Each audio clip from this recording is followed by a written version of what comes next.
గతసారి మనమేం మాట్లాడుకున్నామో గుర్తుందా? కృష్ణుణ్ణి నిజంగా అర్థం చేసుకున్నవాళ్ళు, అర్థం చేసుకోలేనివాళ్ళు, వాళ్ళ తేడా ఏంటో చర్చించాం.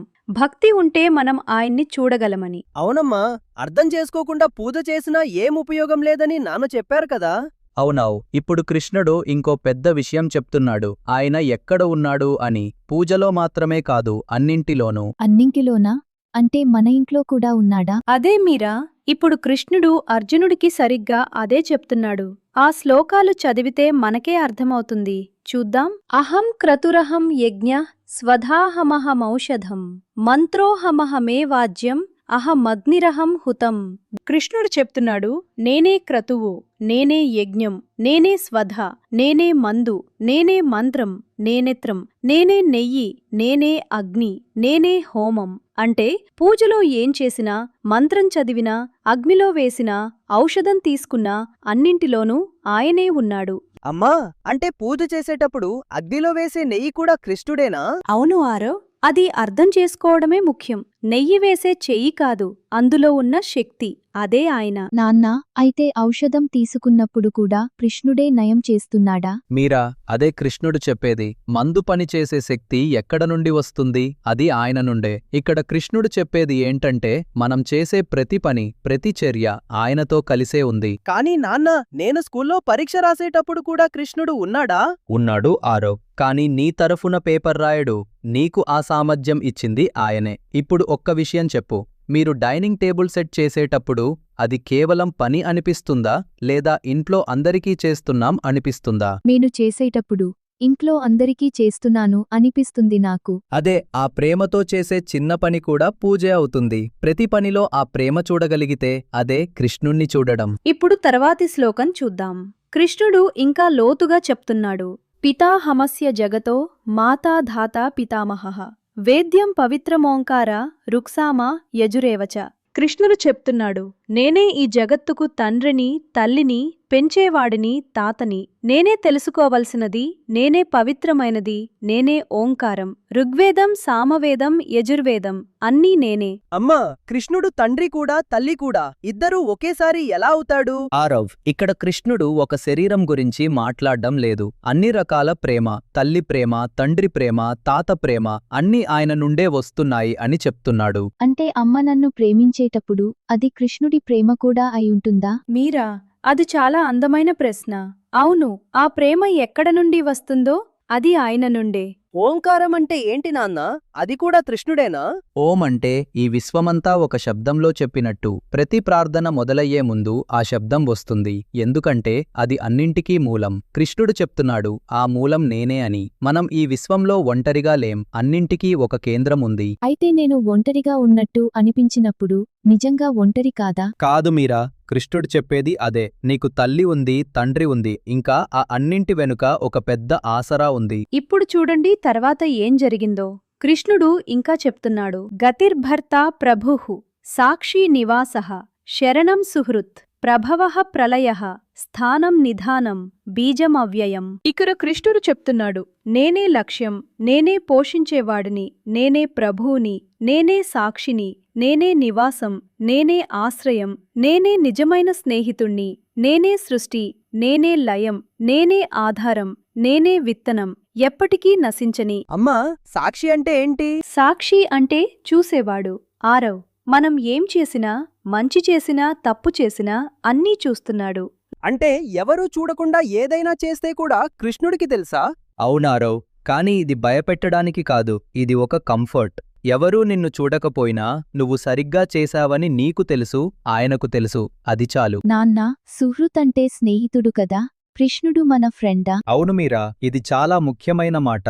ప్రభువు, సాక్షి, ఆశ్రయం ఇవన్నీ చెప్పిన తర్వాత స్నేహితుడు అని కూడా చెప్తున్నాడు. అంటే ఆయన దూరంగా కూర్చుని చూసే దేవుడు కాదు, మనతో పాటు నడిచేవాడు. కాని నాన్న, మనం తప్పు చేస్తే సాక్షి చూస్తున్నాడని తెలిసినా చేస్తాం కదా కొన్నిసార్లు.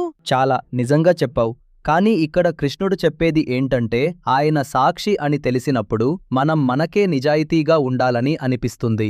ఎవరూ చూడకపోయినా సరే మనం మంచిగా ఉండగలిగితే అదే నిజమైన ఇంటగ్రిటీ. ఇప్పుడు తర్వాతి శ్లోకం చూద్దాం. తపామ్యహమహం వర్షం నిగృహ్ణాం యుత్సృజామి చ అమృతం చైవ మృత్యుశ్చ సదసచ్చాహమర్జున. ఇక్కడ కృష్ణుడు అర్జునుడికి చెప్తున్నాడు, నేనే వేడి ఇస్తాను, నేనే వర్షం ఆపుతాను, నేనే వదులుతాను, నేనే అమృతం, నేనే మృత్యువు, ఉన్నది నేనే, లేనిది కూడా నేనే. అమ్మా, కృష్ణుడు మృత్యువు కూడా అంటున్నాడు. అది కొంచెం భయంగా అనిపిస్తుంది. ఆరవ్, భయపడకు.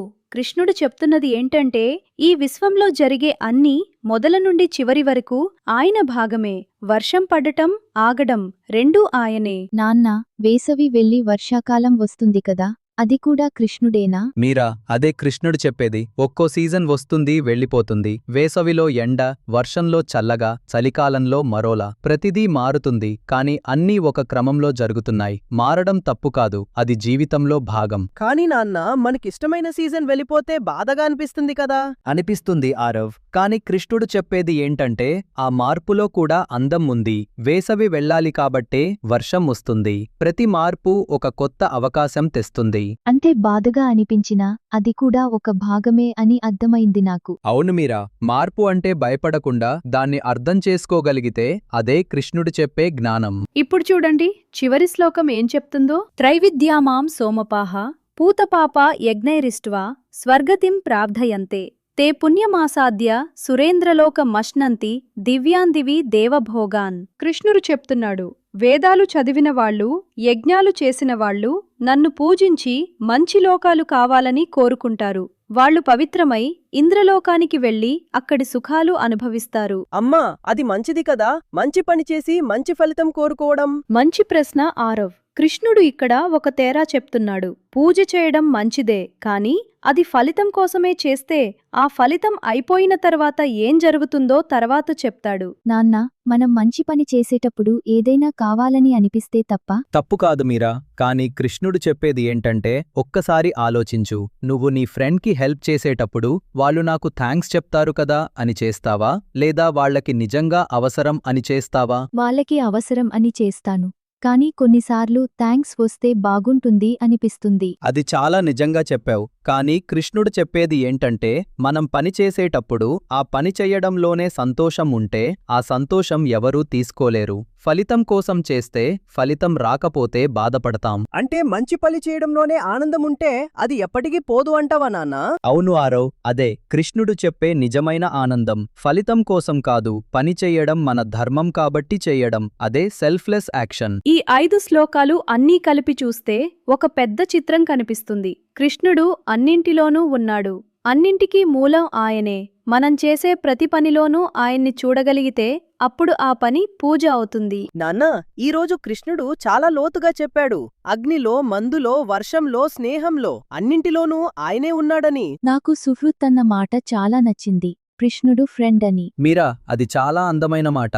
ఇప్పుడొక విషయం చెప్పాలి. ఈ శ్లోకాల తర్వాత కృష్ణుడు అర్జునుడికి ఒక చాలా ముఖ్యమైన ప్రశ్న వేస్తాడు. ఫలితం కోసం పూజ చేసేవాళ్లకి ఏం జరుగుతుందో చెప్పిన తర్వాత ఆయన అడుగుతాడు, ఇక నిరంతరంగా నన్ను తలుచుకుంటూ ఫలితం ఆశించకుండా చేసేవాళ్లకి నేను ఏం చేస్తాను అని. అంటే ఫలితం ఆశించకుండా చేసేవాళ్లకి కృష్ణుడు ఏం చేస్తాడు? కృష్ణుడు అర్జునుడికి ఏం వాగ్దానం చేస్తాడో అది వినాలని ఉంది కదా.